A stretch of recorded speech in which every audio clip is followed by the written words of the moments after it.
What if the symbol of freedom was thrown into a universe where freedom no longer exists? What if Captain America faced gods, demons, and a humanity that has forgotten what it means to be human? In the grim darkness of the 41st millennium, one man with a shield stands against eternity. When Captain America first arrived in the Warhammer 40k universe, the experience was unlike anything he had ever known. One moment, he was in the modern world, standing among allies he trusted, and the next, he found himself in a realm where the skies burned red and the air itself felt thick with despair. The first thing he noticed was the silence, a suffocating, oppressive quiet, broken only by distant echoes of war. The world around him was dark and mechanical, towering spires of Gothic architecture rising into a polluted sky, and colossal machines lumbering across a wasteland of metal and ash. Steve Rogers, a man who had faced gods, aliens, and cosmic forces, now stood in a place where humanity itself had become both conqueror and prisoner of its own survival. He didn't understand how he had arrived here, but instinct told him this world was at war on a scale that made even his darkest battles seem small dot as he began to move through the desolate terrain. He realized quickly that the humans of this world were not like the ones he had sworn to protect back home.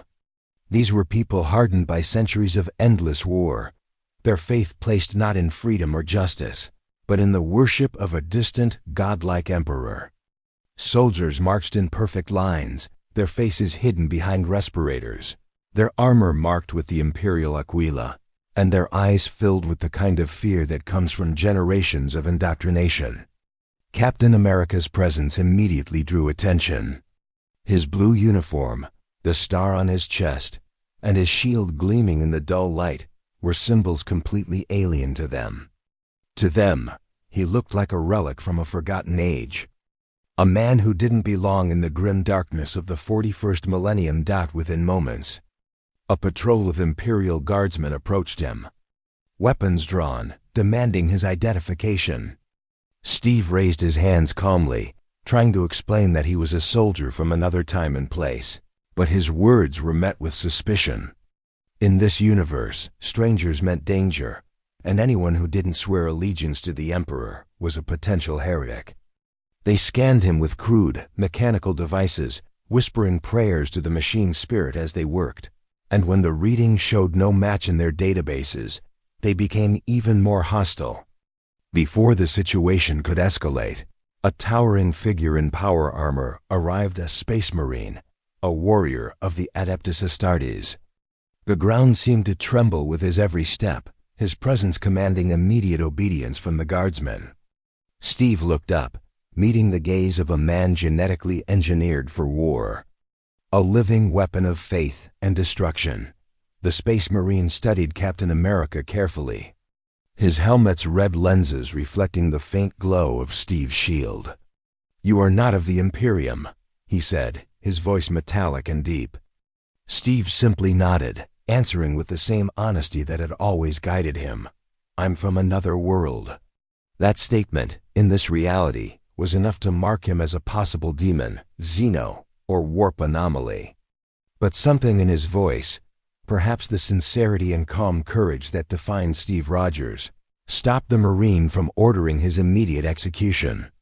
Instead, he was restrained and transported to a secure Imperial facility for questioning. During transport, Steve observed everything: the technology, the soldiers, the machinery of war. He realized that this universe was the ultimate expression of what happens when fear overrides freedom, when order becomes obsession, and when survival consumes morality. The Imperium had built an empire on discipline and sacrifice, but at the cost of the human spirit. For Steve, who had always fought to preserve individuality and hope, it was deeply unsettling. Yet, he couldn't deny the courage and strength of these people. They had survived horrors beyond comprehension, from alien invasions to the corruption of chaos itself. Even in their fanaticism, there was a twisted form of heroism, one born from desperation and faith rather than choice. When interrogated by the Inquisition, Steve stood firm. He refused to lie or show fear, even as the robed interrogator circled him, reciting litanies and probing him for signs of heresy. They demanded to know his allegiance, his origin, and his connection to the warp. He spoke of his home, of Earth in another age, of ideals like freedom, courage, and justice. His words were foreign to them, concepts that had no place in a universe where obedience was survival. Yet even the Inquisitor could not deny that there was no taint of chaos in him. His soul, though not sanctified by their emperor, burned with purity and resolve. That was rare in this universe. And some even whispered that perhaps the emperor himself had sent this strange warrior as a test or a message. Rumors began to spread among the imperial ranks about the man with the star, a being who fought without fear, who carried a shield instead of a bolter, and who spoke of a kind of honor they had long forgotten. Some saw him as a threat, others as a saint in disguise. The Space Marines debated his nature. Could he be a lost primarch, a forgotten experiment, or something else entirely? His physique and moral conviction reminded many of the Emperor's sons, though Steve himself dismissed such comparisons.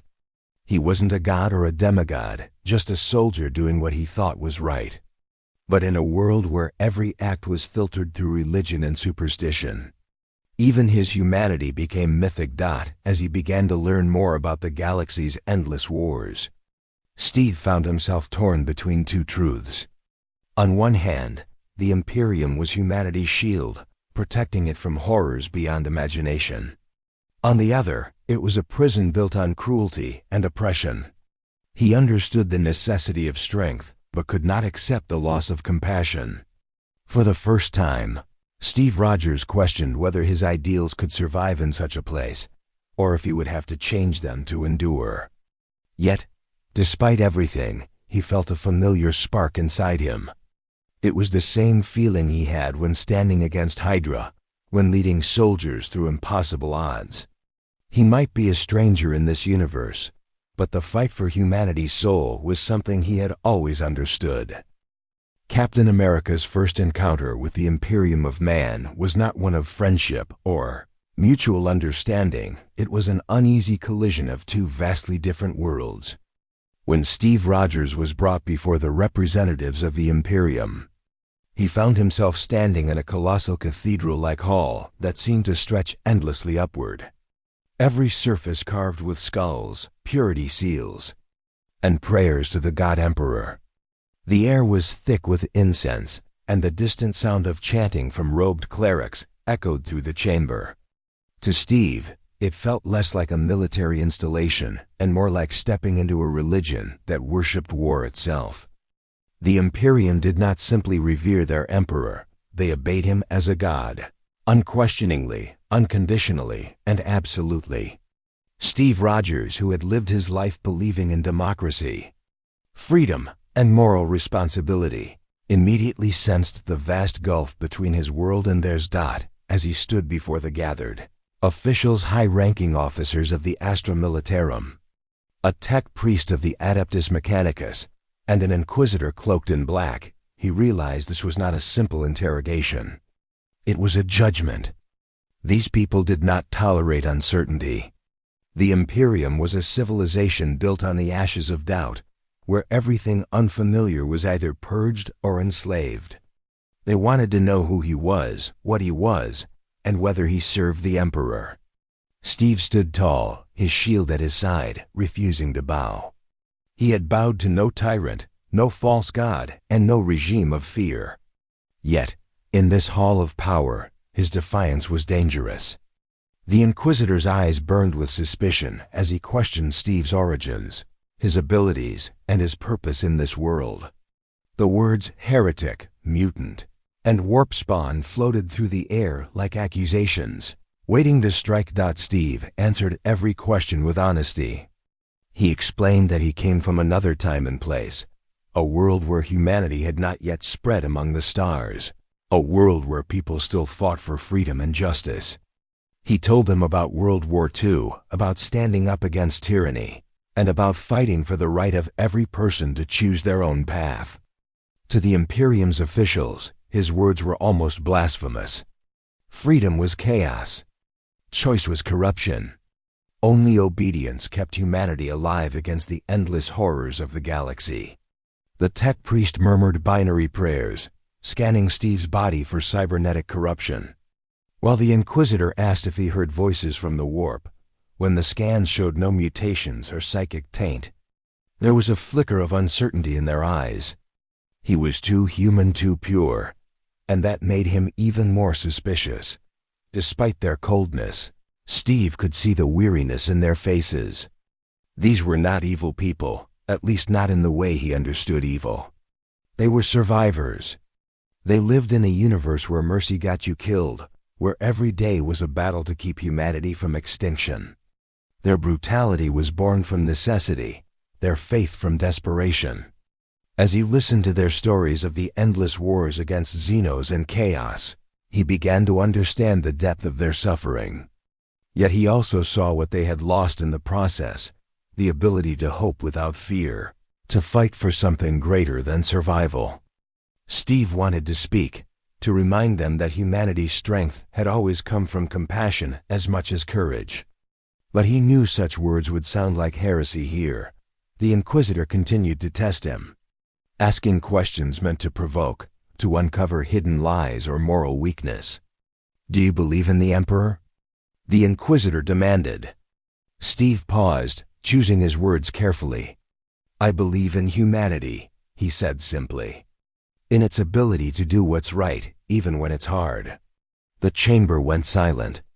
Some of the soldiers present looked confused, others terrified. In the Imperium, to say anything other than total devotion to the Emperor could mean death. Yet the Inquisitor did not strike him down. Instead, he studied Steve with a gaze that was both calculating and intrigued. "You speak of faith without faith," he murmured. "Perhaps you are a fool. Or perhaps you are something else." Over the following days, Steve was observed rather than imprisoned.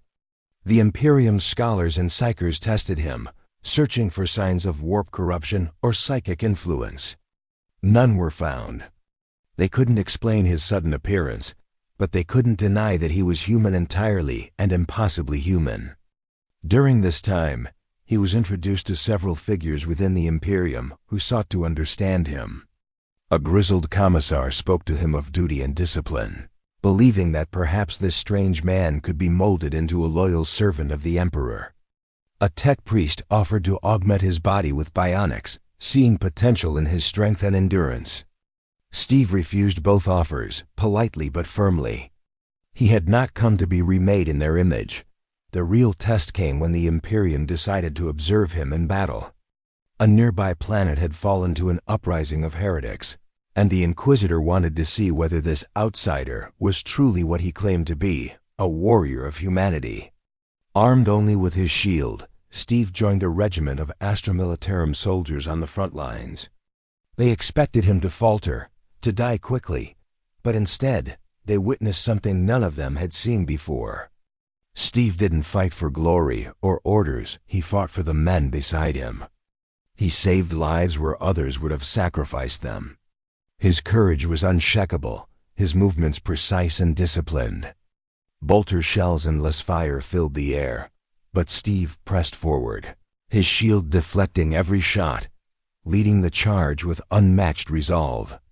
For the first time in years, the soldiers shouted not praises to the Emperor, but to the man who fought beside them, when he returned, wounded but alive. Even the Inquisitor was forced to admit he was no ordinary man. "You inspire them," the Inquisitor said. "You make them believe." Steve looked back at him and replied quietly, "That's what soldiers need. Not fear, hope." The Inquisitor's expression didn't change. But something shifted in the atmosphere, a silent recognition that perhaps, in a universe drowning in despair, hope was the one weapon the Imperium had long forgotten how to wield. From that day forward, the Imperium no longer saw Captain America as just an outsider. They saw him as a question the galaxy itself had asked, a reminder of what humanity once was and what it could still be. even in the darkest age imaginable. The Inquisition's suspicion toward Captain America began the moment he stepped foot within the Imperium's territory. To them, anything unexplained, anything beyond their records or divine understanding, was a threat that had to be examined, interrogated, and if necessary, destroyed. Steve Rogers had arrived without warning, unregistered in any Imperial archive, unaffiliated with any known world or faction, and most disturbingly untouched by the warp. That fact alone sent ripples of unease through the ranks of the Inquisition.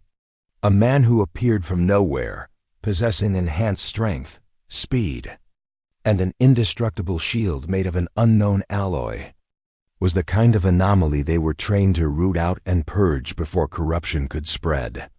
To the Imperium, miracles and monstrosities often looked the same, and the difference between a saint and a heretic was decided by how long they survived the Inquisitor's scrutiny. Steve was taken into custody under the authority of the Ordo Hereticus, the branch of the Inquisition tasked with rooting out heresy among humanity itself. He was transported to a massive fortress monastery on a lifeless world where trials and interrogations were carried out. The journey itself was a lesson in the Imperium's paranoia. He was kept under constant surveillance, escorted by soldiers who recited litanies to the Emperor as if his mere presence might summon demons. The walls were lined with purity seals, the air thick with the scent of incense and machine oil. Steve, ever calm, understood their fear but refused to be intimidated. He had been a prisoner before. He had stood before Hydra, before alien rulers, before beings who thought themselves gods. He knew that fear often made good men do terrible things. When he was brought before the inquisitorial tribunal, the atmosphere was as cold and unyielding as the stone walls around him. 3 inquisitors sat on raised thrones, their faces shadowed by hoods, flanked by servo-skulls and robed scribes. In the center of the chamber stood Steve, his shield confiscated and placed on a dais like a relic awaiting judgment. The lead inquisitor began with questions, each one a blade designed to cut deeper into his mind and soul. What are you? What is your allegiance? What god do you serve? Steve's answers were simple but carried the weight of conviction. I'm human, he said. I fight for what's right. I serve no god. Only the people who need protecting. His calm defiance only deepened their suspicion. To them, faith in anything other than the Emperor was a sign of corruption. And to claim to fight for the people sounded dangerously close to the rhetoric of rebellion. Psychers were brought in to test him, their minds brushing against his thoughts, searching for the taint of the warp or the whispers of chaos, but they found none. His mind was clear, disciplined, and utterly human. That should have eased their fears, but in the twisted logic of the Imperium, such purity was unnatural.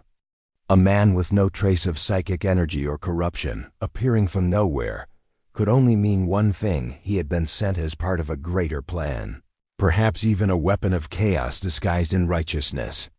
The inquisitors debated his fate for hours while Steve stood silently, his patience unbroken.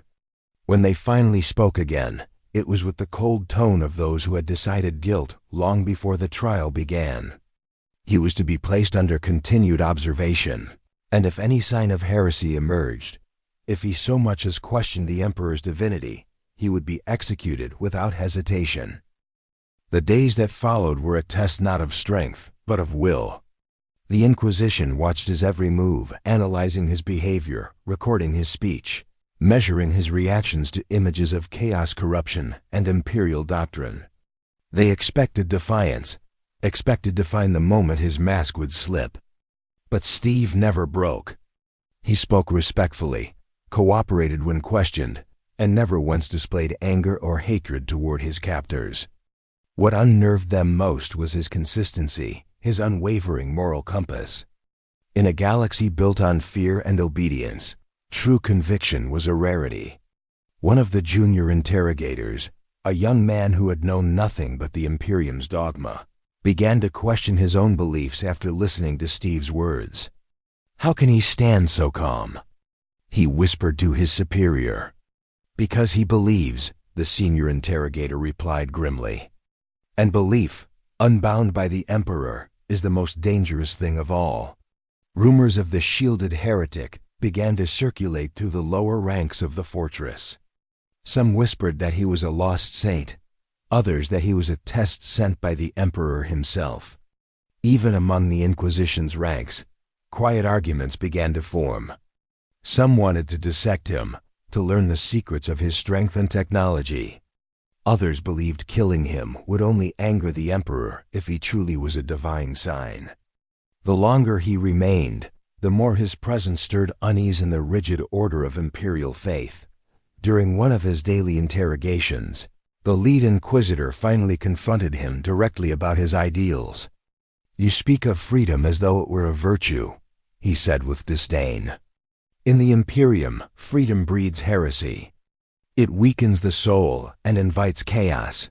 Steve looked him in the eye, calm but firm. "Maybe," he said, "but taking away choice doesn't make people strong. It just makes them afraid." The Inquisitor's hand tightened around his rosarius, anger flashing in his eyes, but he said nothing. Deep down, perhaps a part of him envied that courage to speak truth without fear in a universe where truth was a death sentence. Then came the turning point. A chaos cult was uncovered within the fortress's outer settlements, and the Inquisition ordered a purge. Steve was offered a chance to prove himself. He was armed with his shield once more and sent into battle alongside a detachment of stormtroopers. The cultists were deranged, chanting praises to their dark gods, their bodies twisted by corruption. Steve fought with precision and resolve, cutting through the chaos without hesitation. Where others killed out of duty, he fought to protect his comrades. His leadership rallied the soldiers, turning what could have been a massacre into a victory. When he returned, covered in blood but uncorrupted, the Inquisition could no longer deny the evidence before them. He was not tainted, not a servant of chaos, not a liar. He was exactly what he appeared to be, a soldier with an unbreakable will and an unyielding belief in what humanity could be. But that only made the Inquisition's dilemma worse. They could not classify him, could not control him, and could not understand him. To them, that made him the most dangerous kind of being, a man who could inspire others without permission, who could give hope without doctrine. And in the Imperium of man, hope was the one thing more feared than heresy. When word of Captain America's existence reached the ears of the Chaos Gods, the Immaterium itself seemed to stir with interest. The warp, that roiling sea of madness and emotion, feeds upon the hopes, fears, and desires of all sentient beings. In this place, nothing pure can remain untouched for long, and nothing that shines goes unnoticed by the darkness. Steve Rogers, with his unwavering spirit, his incorruptible moral core, and his refusal to surrender, even in the face of despair, was like a blinding flare of light in a sea of eternal shadow. His very presence was an anomaly in the grim, hopeless reality of the 41st millennium, a man who believed in good for its own sake, without divine command or selfish ambition. That kind of purity was irresistible to the Chaos Gods, each of whom saw in him something they wanted to claim, twist, or destroy. Khorne, the blood god, was the first to take notice. In the endless echoes of battle that reached his throne of skulls, Khorne felt a warrior's defiance, a heart that beat only for combat fought with honor. Though Captain America did not crave war or bloodshed, his courage and skill made him a potential champion in Khorne's eyes. The blood god does not discriminate between the just and the wicked. Only those who fight with passion and strength earn his attention. Khorne's laughter thundered across the warp as he imagined the perfect irony, to turn a man who stood for justice into an avatar of unending slaughter. Whispers of rage began to haunt the edges of Steve's dreams, faint at first, like the echo of a distant battlefield. They spoke of strength, of glory through combat, of endless war where only the worthy survived. But Steve's will was like iron. The more the voice tempted him, the stronger his resolve became. He fought not for blood, but for life, and that made him a warrior Khorne could never fully claim, though the blood god never stopped trying. Tzeentch, the architect of fate, was far more cunning in his approach. He saw in Steve Rogers the ultimate paradox, a man who believed in order and justice, yet acted from compassion and free will. To Tzeentch, who thrives on change and manipulation, Captain America represented an opportunity unlike any other. What could be more delicious than twisting a man of unshakable ideals into a pawn of destiny, guiding him to believe he was saving humanity even as he helped destroy it? The changer of ways began to weave subtle threads around Hinchant's meetings, dreams of alternate futures, visions of worlds where his choices brought ruin instead of salvation. He planted doubts in Steve's mind, making him question whether his values could truly survive in such a brutal age. Yet each time the illusion grew stronger, Steve's clarity of purpose broke through like sunlight piercing a storm. He had faced deception before, from Hydra to Loki to the illusion of safety at the cost of freedom. He knew how lies dress themselves in noble causes, and he refused to let confusion dictate his heart. Still, Tzeentch's influence lingered, always watching, always waiting for the smallest crack to widen into a fall. Slaanesh, the Prince of Excess, was fascinated by Steve's restraint. To Slaanesh, there was no greater challenge than a soul untouched by indulgence or temptation. Where others craved power, pleasure, or glory, Steve found purpose in service. He did not seek adoration, did not revel in victory, and did not give in to despair. Slaanesh whispered to him, not through words of seduction, but through the promise of release. "Wouldn't it be easier," the voice asked, "to stop fighting, to let go, to feel peace at last?" The temptation was subtle, an emotional exhaustion that gnawed at the edges of his resolve. The horrors of the Imperium, the endless death, the cries of innocence crushed under the weight of war. It was enough to break even the strongest heart. But Captain America was forged in sacrifice. He had faced loss and grief his entire life, and yet he never stopped standing. He could acknowledge pain without surrendering to it, feel despair without being consumed by it. Slaanesh could taste the perfection of his control, and that only deepened the obsession. Then came Nurgle, the Lord of Decay, whose gaze fell upon Steve with a strange paternal affection. To Nurgle, all life eventually withers, and all struggle leads to acceptance. He saw Steve's compassion, his empathy, and his desire to heal a broken world, and he mistook it for kinship. "You care for them," Nurgle's voice murmured in the warp, warm and sickly sweet. "You wish to ease their suffering. Come, let me show you true mercy. End their pain forever." The plague god offered peace through surrender, comfort through corruption, love through disease. It was a temptation not born of malice, but of pity, a false kindness meant to erode resolve. Steve resisted not through anger, but through faith in humanity's ability to endure. He understood that true healing required struggle, that hope meant continuing to fight even when everything seemed lost. His compassion was active, not passive, and that made him immune to Nurgle's gentle poison, yet the attention of the Chaos Gods did not go unnoticed by the Imperium. Imperial psychers and librarians began to detect unusual warp activity surrounding Steve, as if unseen forces were watching him constantly. Some took it as proof that he was tainted, that the warp had already claimed him. Others began to whisper that perhaps his purity had drawn the envy of chaos itself, that he was a light the darkness sought to extinguish. Whatever the truth, the effects were undeniable. Wherever Steve went, the shadows of the warp seemed to stir more violently. Demons manifested more frequently in his proximity, drawn to him like moths to a flame. But instead of breaking him, this only made his resolve stronger. He began to see these manifestations not as a curse, but as proof that good still mattered in a universe that had forgotten it. There were moments during battle when he could almost feel their presence, Khorne's rage pressing against his heart as he struck down an enemy. Tzeentch's whispers lurking in the back of his mind. Slaanesh's promise of peace at the edge of exhaustion. And Nurgle's false comfort in the smell of death that surrounded him. But Steve Rogers was no ordinary man. He was the product of conviction stronger than fear, of will forged in the fires of sacrifice.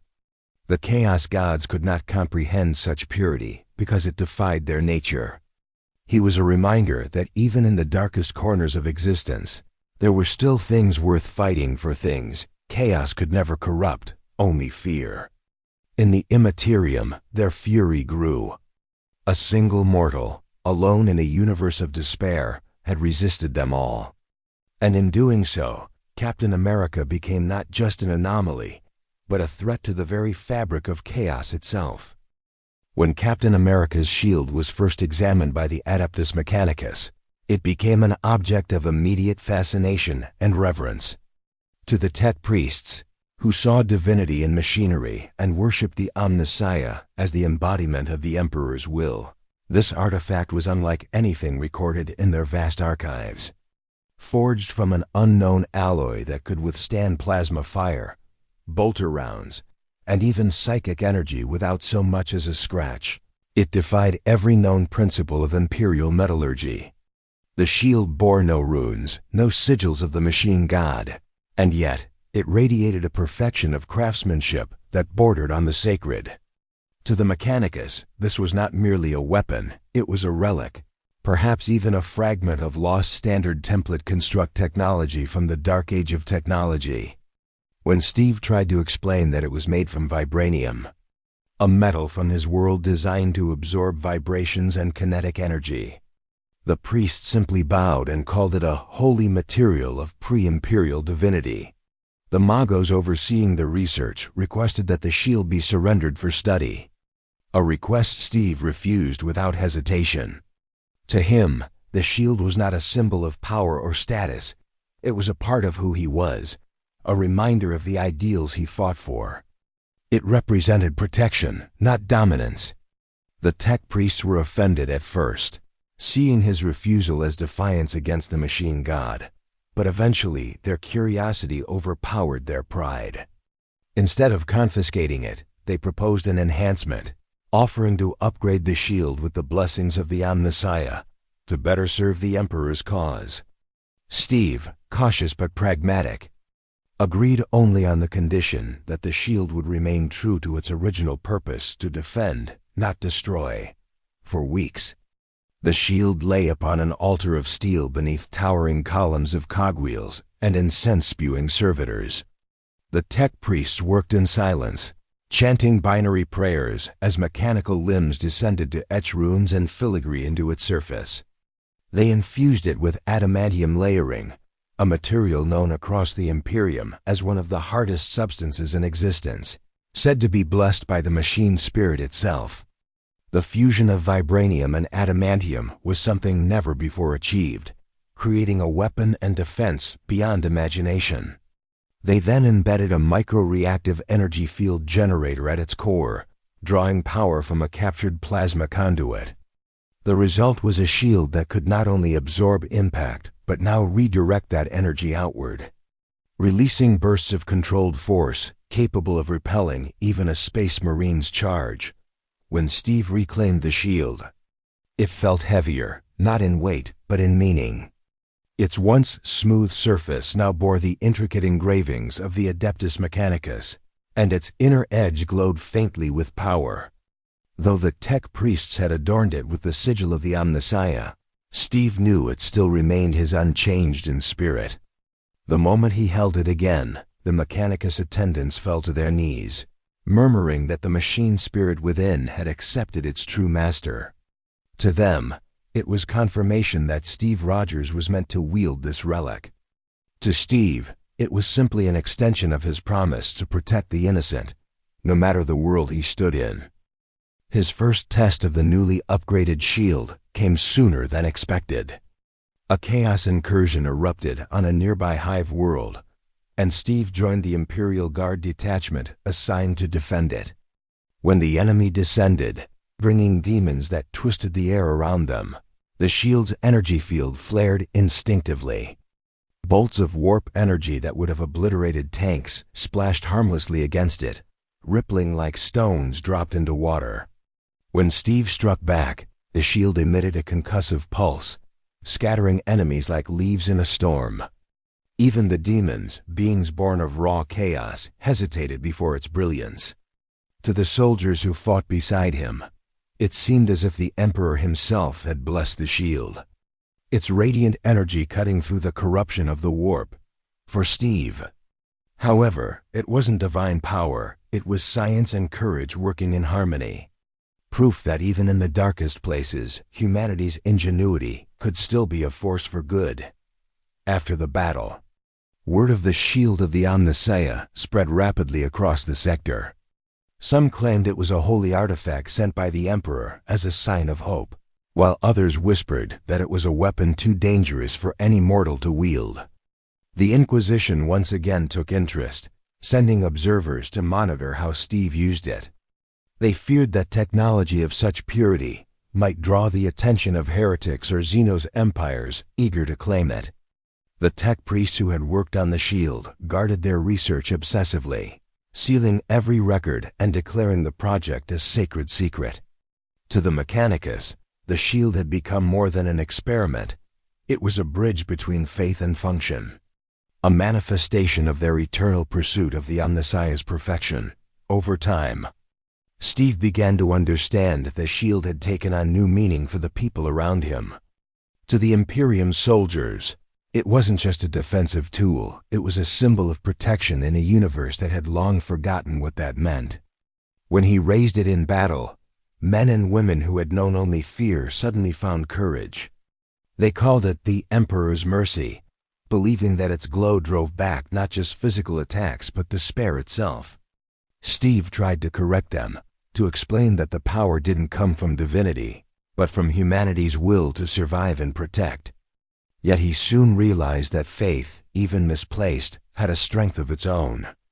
If believing the shield was a sign of the Emperor gave them hope, then perhaps that hope was the real weapon. Still, there were darker consequences. The enemies of the Imperium chaos cults, Xenos warlords, and rogue psychers began to covet the shield for their own purposes. Word reached the ears of chaos champions who believed the relic could be corrupted, turned into a weapon against the Emperor's faithful. Demons began whispering Steve's name in the warp, calling him the bearer of the false light. Assassins and heretics made attempts to steal it, but each time they failed, undone by Steve's resolve and the shield's unyielding defense. The Mechanicus, impressed by its resilience, offered to install further augmentations, suggesting plasma projectors or gravitic boosters, but Steve declined. He refused to turn it into a weapon of destruction. For him, the shield's purity lay in its restraint, in the fact that it protected rather than annihilated. In time, even the Space Marines began to recognize its significance. Some saw in Steve the qualities of their ancient primarchs: honor, duty, and an unbreakable will. The shield, reforged through the fusion of two universes' greatest materials, stood as the perfect reflection of its wielder, a union of science, faith, and morality. In a galaxy consumed by endless war, Captain America and his upgraded shield became living proof that not every weapon had to be forged for killing. Some were made to remind the universe that humanity, at its best, could still stand for something greater than survival. When Captain America was finally summoned before the Inquisition, it was not a ceremony, but an interrogation. The chamber was vast and dimly lit, its walls lined with servo skulls and purity seals fluttering in the cold air. A circle of robed figures surrounded him, their faces hidden behind masks of gold and iron, the sigils of the Inquisition burning faintly in the gloom. They spoke with voices that echoed like judgment itself, questioning his origins, his allegiance, and his intentions. To them, Steve Rogers was not just a man, he was an anomaly, a being who had appeared from nowhere, wielding impossible technology and abilities that defied imperial understanding. The Inquisitors had destroyed entire worlds for less, Every word Steve spoke was weighed, analyzed, and recorded by data scribes whispering litanies into their cogitators. They asked him of his world, of his leaders, of the gods he served. When he spoke of freedom, equality, and justice, the inquisitors exchanged glances behind their masks.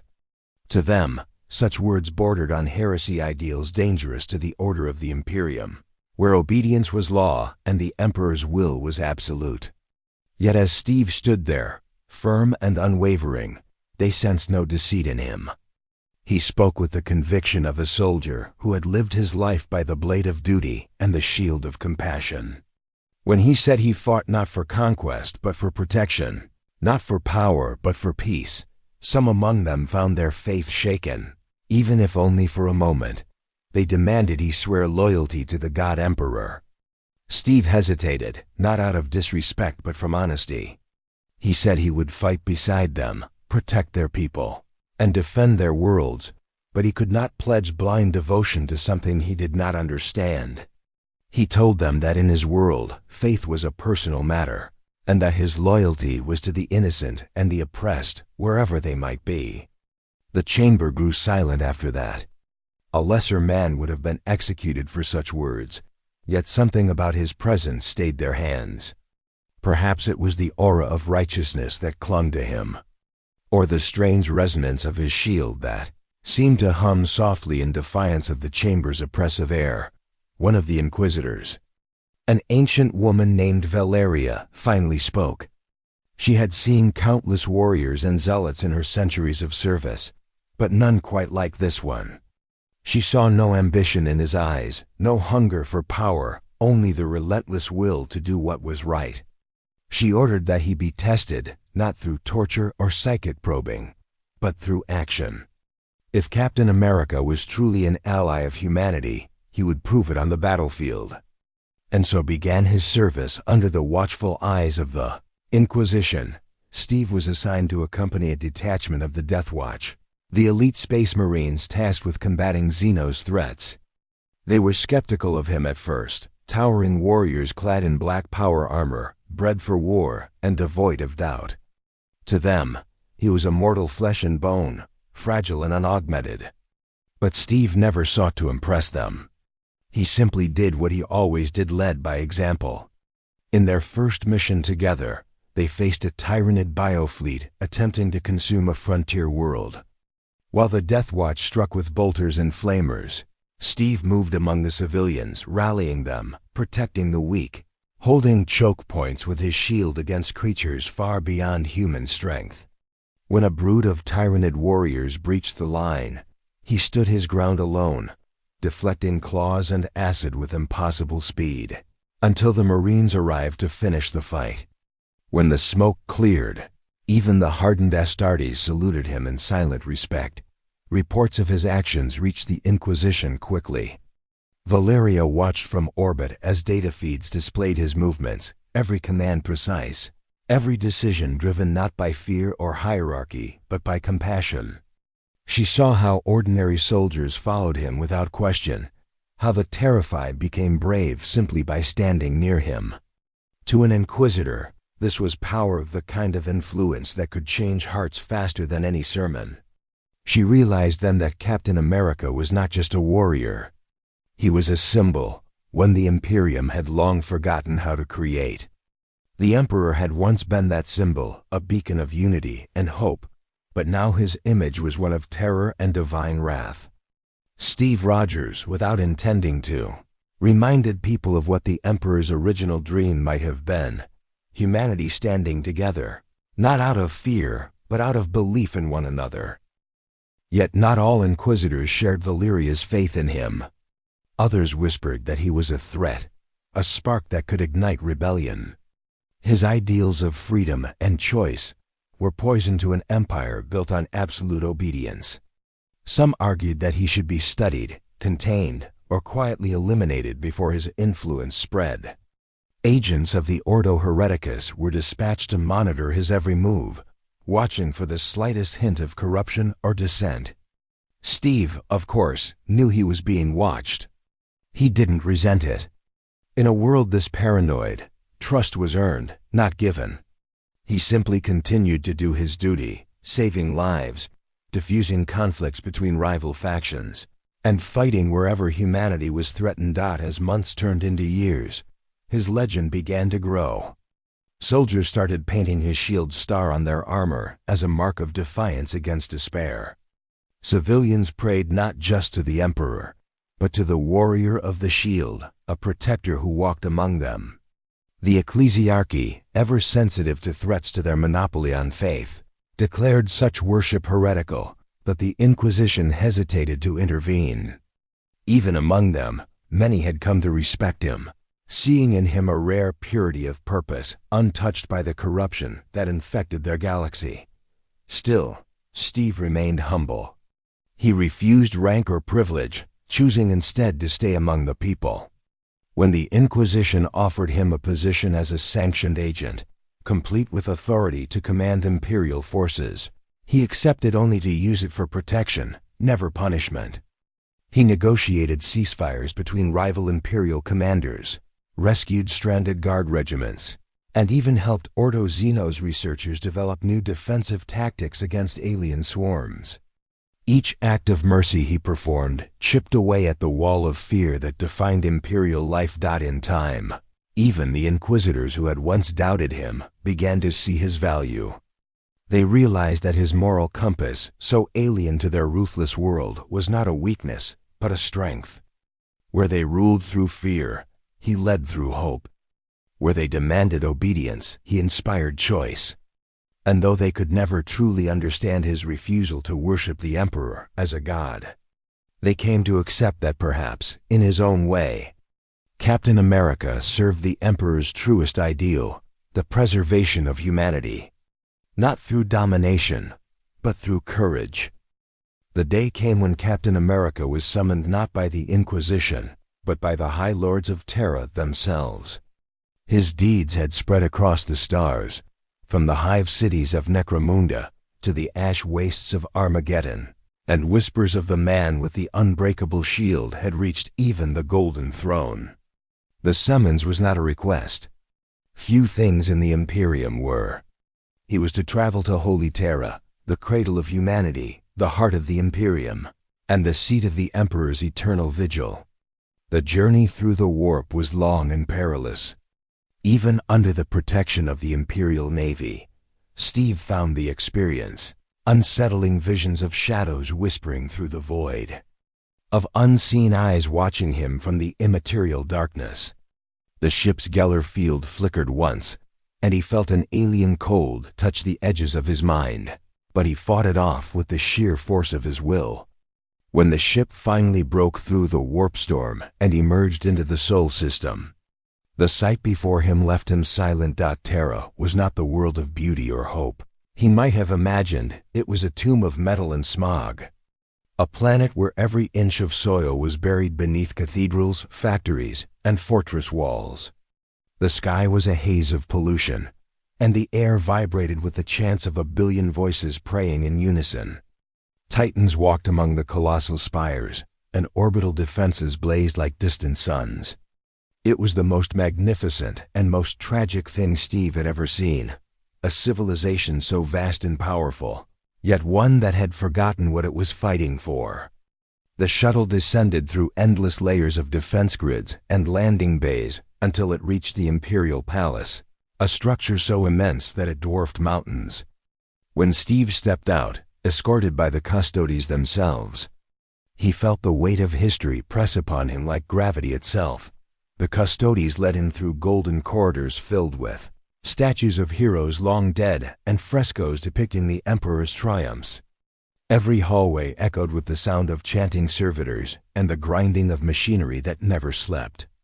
At last, they brought him to a vast chamber where the High Lords convened, a council of the most powerful beings in the Imperium, men and women who commanded armies and worlds with a single word. They observed him silently, their faces carved from discipline and suspicion. Steve stood before them without fear, his shield resting at his side. He was not a supplicant. He was a soldier standing before authority, not beneath it, The Lord Commander Militant spoke first, his voice deep and commanding, asking Captain America to explain his purpose in the Imperium. Steve answered simply that he fought to protect the innocent, to preserve life against the tide of destruction that consumed this galaxy. The High Lords listened, some with disdain, others with quiet curiosity. The Ecclesiarch, robed in scarlet and gold, declared that such words were noble but naive, that mercy was weakness in an age where survival demanded ruthlessness. Steve countered that mercy was not weakness, that true strength came from compassion, from the refusal to become what one fought against. His words were bold, dangerously so, in a place where questioning doctrine was often met with execution. Yet the chamber remained silent, save for the hum of the life support systems that kept some of the lords alive. The Fabricator General of Mars leaned forward, his mechanical voice crackling as he spoke of Steve's shield, of its mysterious construction, and of the possibility that it was a gift from the Omnissiah himself. The Ecclesiarch disagreed, claiming it was a sign from the Emperor. The Lord Inquisitor, standing in the shadows, simply observed, as though measuring every breath Steve took. When Steve finally spoke again, he said the shield was not divine, not magical, it was a tool, made by human hands and wielded for human good. That statement, simple as it was, sent ripples through the council. To the Imperium, such humility was alien. To admit that greatness could exist without divine sanction was almost heresy. But Steve did not waver. He told them that where he came from, men and women didn't need gods to do what was right. They just needed courage. The debate continued for hours. Some High Lords argued he should be made a symbol of the Emperor's will, a living saint to rally the Imperium's morale. Others said he was too dangerous, a man who inspired hope beyond control. Eventually, the chamber grew divided.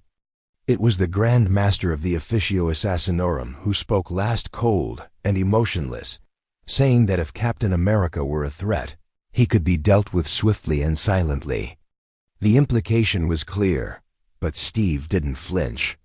He told them that if his death served to save lives, he would not resist, but if he was allowed to live, he would spend every breath ensuring that humanity had something left to believe in beyond fear. His words carried a weight that none could easily dismiss. The High Lords adjourned the session without a verdict, leaving Steve in the care of the custodies once more. But as he was led away, one of them, a warrior whose armor gleamed like the sun, spoke to him quietly, saying that the Emperor had not spoken for 10,000 years. But if he still could, he might have approved of a man like Steve Rogers. That comment stayed with him long after. He was granted temporary residence within the palace, where he witnessed firsthand the machinery that kept the Imperium alive. He saw endless lines of pilgrims crawling on their knees toward the Eternity Gate, their prayers rising like smoke. He saw the Adeptus Custodes, silent sentinels who had guarded the Emperor's body since before recorded memory. And finally, though he was not permitted entry, he was brought before the final threshold, the golden throne. He could not see the Emperor, for the radiance was too great, the psychic energy too immense. Even standing near the gate, he felt as though his soul was being laid bare. He sensed an immense sorrow within that light, something ancient and burdened. He couldn't tell if it was real or his imagination, but he thought he felt something stir in response, a faint pulse of acknowledgement, like the whisper of a forgotten heartbeat. The Custodes bowed their heads in reverence, but Steve simply stood there, hand resting on his shield, feeling the weight of 10,000 years of silence pressing down upon him. In that moment, he realized that even gods could be prisoners of their own creations, and that perhaps the Emperor's greatest tragedy was that his people had turned his dream of unity into an empire of fear. He left that place with renewed purpose, more determined than ever to remind this broken galaxy that humanity's strength did not lie in its faith, but in its will to do what was right, even when surrounded by darkness. When Captain America returned from Terra, he found the Imperium at the edge of another catastrophe. A massive chaos incursion had erupted near the Segmentum Solar, and entire systems were being consumed by the madness of the warp. The skies burned crimson, and fleets of corrupted ships poured from the rift like an endless tide. Planets fell one after another as demons and traitor legions slaughtered without mercy. It was said that even the Astronomicon flickered during those dark days, as if the Emperor's light itself trembled. Steve Rogers, now a figure of myth among soldiers and civilians alike, was dispatched by the Inquisition to aid the defense of one of the key fortress worlds under siege.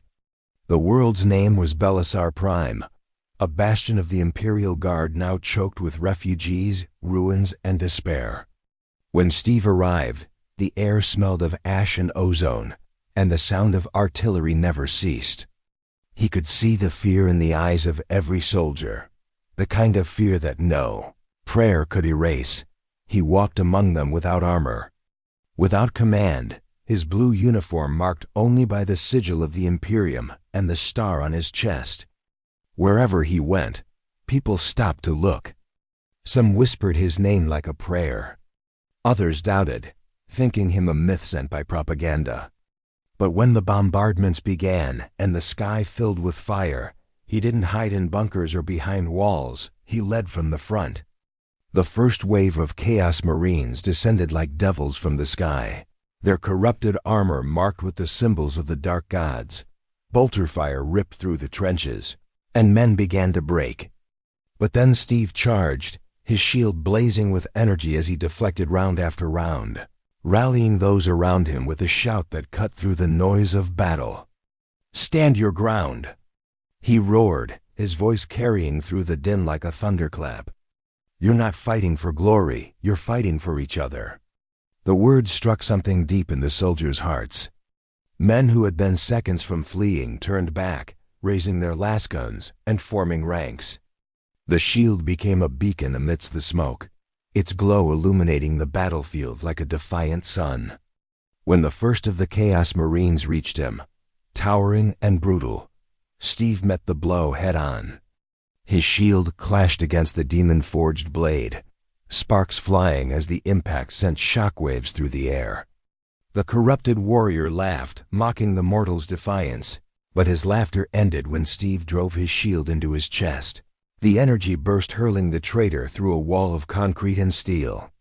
The line held that day, not because of numbers, not because of superior firepower, but because one man refused to fall. For days, the siege raged on. Chaos sorcerers unleashed storms of warp lightning, and demons clawed their way into reality. The defenders were running out of ammunition and faith. Yet every time hope seemed lost, Captain America appeared where he was needed most. He pulled wounded soldiers to safety, stood against monstrous horrors no human should face, and fought alongside commissars, sisters of battle, and even a detachment of Grey Knights who had arrived to cleanse the world.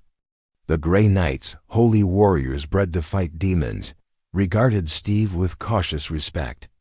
They could sense no taint of chaos upon him, yet they could not understand how a mere human could stand against the warp unbroken. During one assault, when a greater demon of Khorne tore through the walls, the Grey Knights prepared to unleash their psychic might, but Steve stepped forward first, shield raised. The creature laughed, mocking the idea that such a small thing could defy a god of war. But when the demon struck, its axe meeting the shield, the impact created a burst of pure energy that scattered lesser demons and cracked the very ground beneath them. The fight lasted minutes but felt like eternity. Every blow threatened to shatter him, but Steve refused to yield. His mind was a storm of pain and determination, his muscles screaming with exhaustion. Finally, using the shield's energy field, he absorbed the demon's final strike and redirected it, unleashing a wave of force that tore the creature apart from within. The explosion of psychic backlash was felt miles away, and when the smoke cleared, Steve stood alone amidst the ruins, his uniform torn, his shield glowing faintly with residual light. Even the Grey Knights, who had fought demons for millennia, knelt their heads in silent acknowledgement of his courage. They called him the Shield Eternal, a title that would soon spread across the Imperium like wildfire. News of the battle reached Terra within days, carried by astropathic transmissions that spoke of a man who fought chaos with nothing but a shield and his will. Across the stars, soldiers painted stars on their armor in his honor. To the ecclesiarchy, he became an icon, a figure they claimed was the emperor's chosen instrument. They began to craft hymns and prayers in his name, calling him Saint Liberatus, though Steve tried to deny such titles. He told them he was no saint, no god, no messiah, just a soldier. But in a galaxy where faith was the only thing keeping billions from madness, his words mattered less than his example. The Inquisition, however, was divided. Some saw his influence as dangerous. A man who inspired loyalty through hope, not fear, could destabilize the Imperium's rigid structure. Others, including Inquisitor Valeria, argued that he was precisely what humanity needed, a living reminder that courage and compassion could still thrive in the age of darkness. Steve himself didn't care for politics. After the victory at Belisar Prime, he spent his time helping rebuild, organizing refugees, and ensuring that survivors had food and shelter. He walked through the ruins with his sleeves rolled up, working beside common laborers, never asking for recognition. To the people, he wasn't just a symbol, he was proof that decency could still exist. One night, as the fires of war smoldered in the distance, a young guardsman approached him. The soldier asked how he managed to keep going when the galaxy seemed so hopeless. Steve looked at the broken skyline for a long moment before answering. "You don't fight because you think you'll win," he said quietly. "You fight because you know it's the right thing to do. That's what makes us human." The soldier nodded, tears in his eyes, and the next day, he painted a star on his helmet before heading back to the front.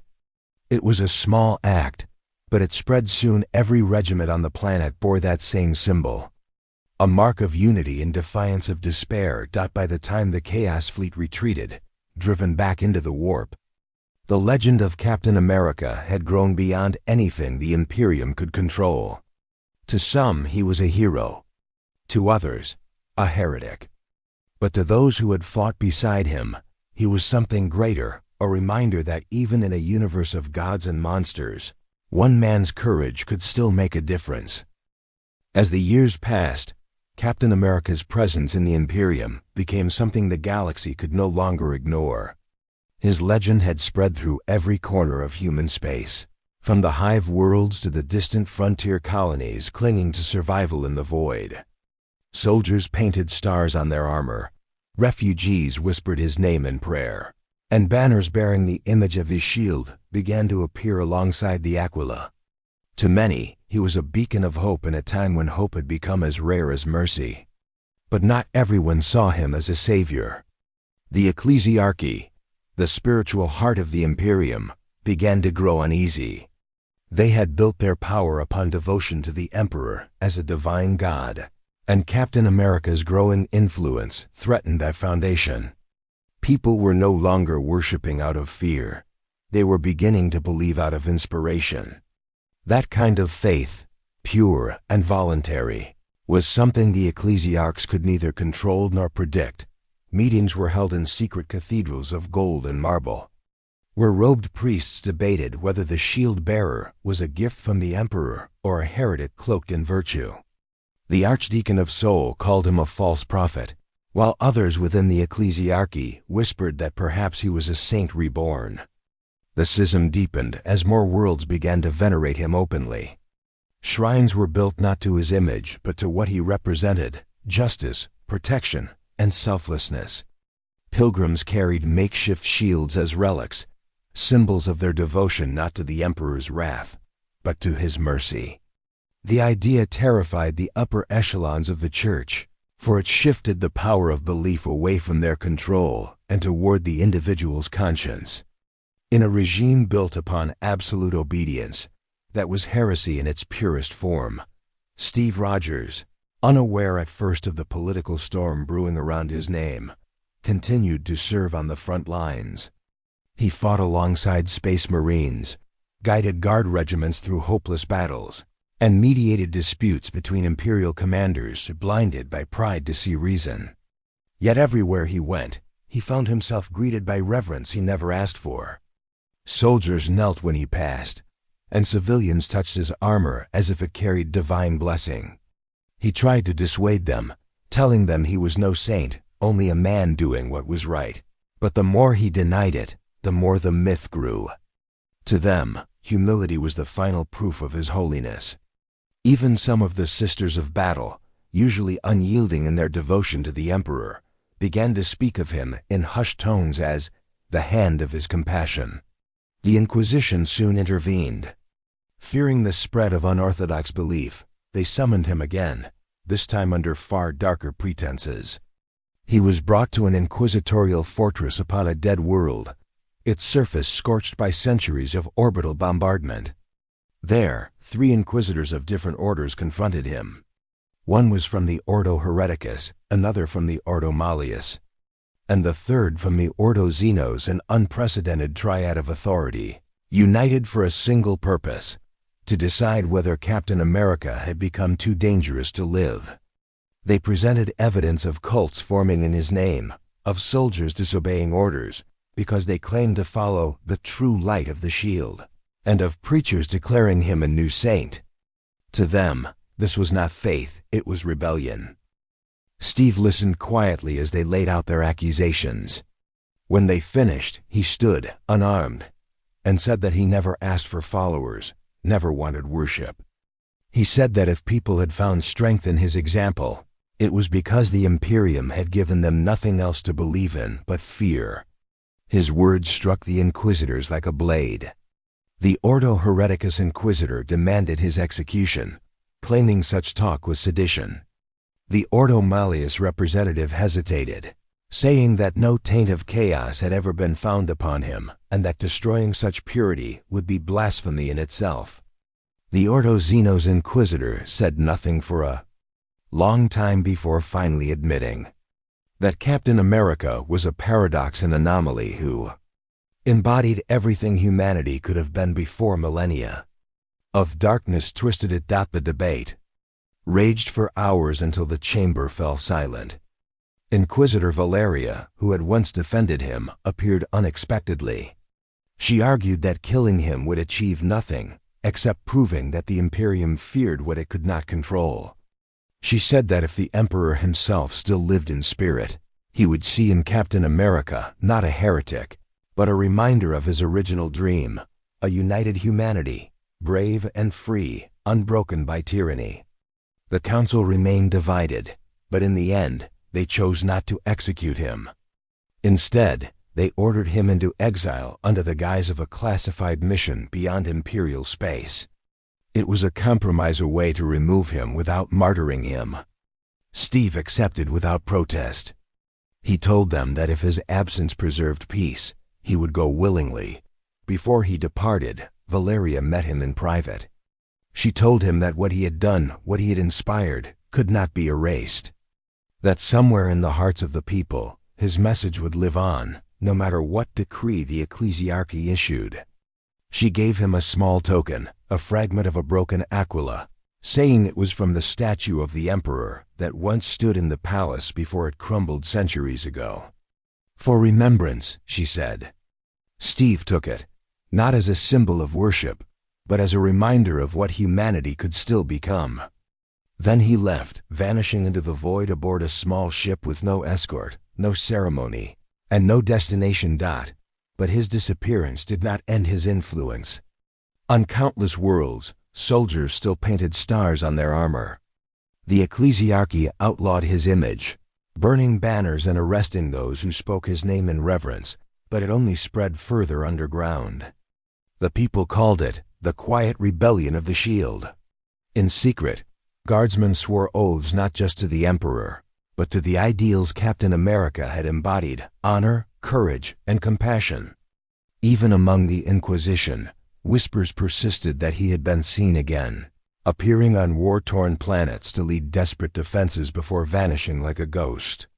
Some said he had joined a rogue trader fleet seeking lost human colonies beyond the galactic rim. Others believed he walked the stars alone, fighting where he was needed most. In the millennia that followed, his story became myth.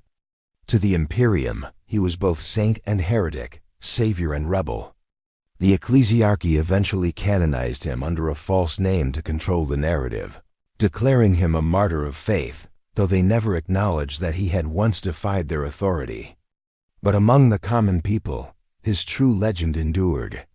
They said that when the galaxy's light finally dies, and the last human stands alone against the darkness, a figure with a shining shield would return not as a god, not as a warrior of vengeance, but as a protector, a reminder of what humanity was always meant to be. Centuries passed, and the Imperium of Man continued to drown in endless war, its vast machinery of faith and fear grinding on without pause. Yet among the ruins of forgotten worlds and the scattered remnants of lost civilizations, the legend of the man with the shield endured. Whispers spoke of a figure appearing in moments of greatest despair, a warrior clad in blue and silver, carrying a weapon that glowed like the heart of a dying star. Some said he was an angel sent by the emperor. Others claimed he was the spirit of a forgotten age, still fighting for a dream long buried beneath the ashes of empire. In truth, no one could say for certain whether it was truly Steve Rogers or merely the echo of what he had stood for. But wherever he appeared, hope returned, if only for a fleeting moment, on the world of Elturus Prime, where chaos forces had reduced entire continents to molten slag. A single guardsman survived an impossible siege. He spoke of a man who stood against demons, his shield deflecting fire and corruption alike, rallying the broken and terrified until the sky itself seemed to clear. On another planet, deep in the Ultima Segmentum, an entire regiment of Astra Militarum reported being saved by a figure who led them through the warp storms that had engulfed their fleet. When they reached Imperial space, he was gone, leaving behind only the impression of a shining star etched into the hull of their flagship. In time, these accounts merged into something larger than a man. They became scripture. The light of the shield cult spread through the Imperium's underbelly, a secret network of believers who worshipped not through prayer, but through action. Living by the simple creed, protect those who cannot protect themselves, the ecclesiarchy tried to erase these heresies, declaring them dangerous remnants of pre-imperial idealism. They burned archives, purged planets, and sent entire orders of Sisters of Battle to hunt down anyone found carrying the star emblem. Yet every time they thought they had stamped it out, it reappeared elsewhere on a guardsman's pauldron on the wall of a shrine, even on the armor of a tech priest who had begun restoring ancient technologies in secret. It was as though the spirit of the shield could not die, only scatter and reform wherever courage still survived. Among the Inquisition, the debate continued in whispers. Some inquisitors claimed that Captain America had ascended beyond mortality, becoming a warp-born manifestation of human virtue, a counterpoint to the gods of chaos themselves. Others dismissed it as superstition. But those who had seen what the Imperium had become could not ignore the pattern. The galaxy's most hopeless battles always seemed to birth stories of his return. Far beyond Imperial reach, beyond the halo stars where the light of the Astronomicon no longer shone, a solitary vessel drifted through the void. Inside it sat an old man, his armor scarred and faded, his once vibrant colors dulled by centuries. His face bore the weight of countless lifetimes, yet his eyes still held the same unbroken resolve. Steve Rogers had lived far beyond any natural span, his body preserved by technologies even the Mechanicus no longer remembered. He had seen empires rise and fall, worlds born and destroyed, and still, he fought on. He no longer fought for nations or banners, but for the soul of humanity itself, a soul that the Imperium had almost forgotten. He had long ceased believing he could save it, yet he could not abandon it either. For every act of cruelty he witnessed, there was still one act of kindness. For every tyrant crowned in the Emperor's name, there was still a soldier who gave his life for a stranger. One day, His vessel intercepted a distress signal from a distant human colony, a remnant of old Earth's diaspora, long cut off from the Imperium. The colony was under attack by Tyranids, their bioships blotting out the stars. Without hesitation, Steve set a course for the planet. When he arrived, the skies burned crimson, and the world's defenses were in ruins. He descended into the chaos, his shield gleaming brighter than the fires that consumed the horizon.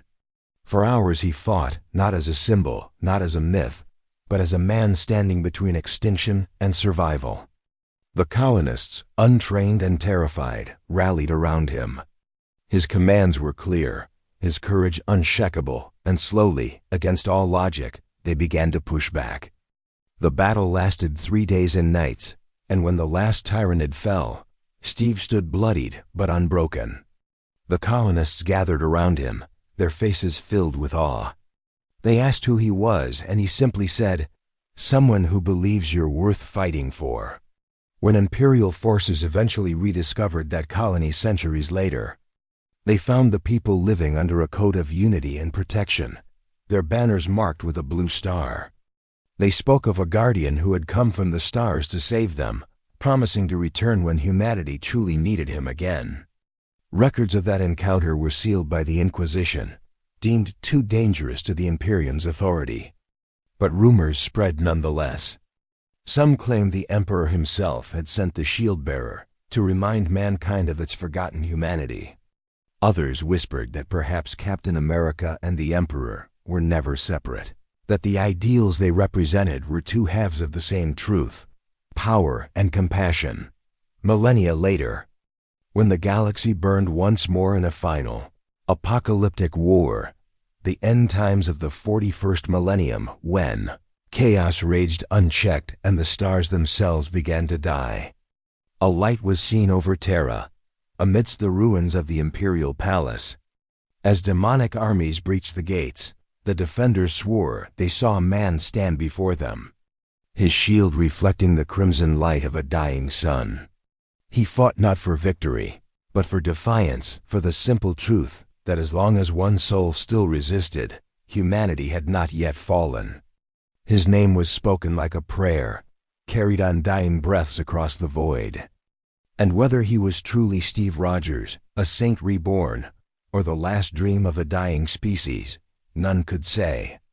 What mattered was that he stood there, unyielding, one final reminder that hope, no matter how fragile, could never be extinguished.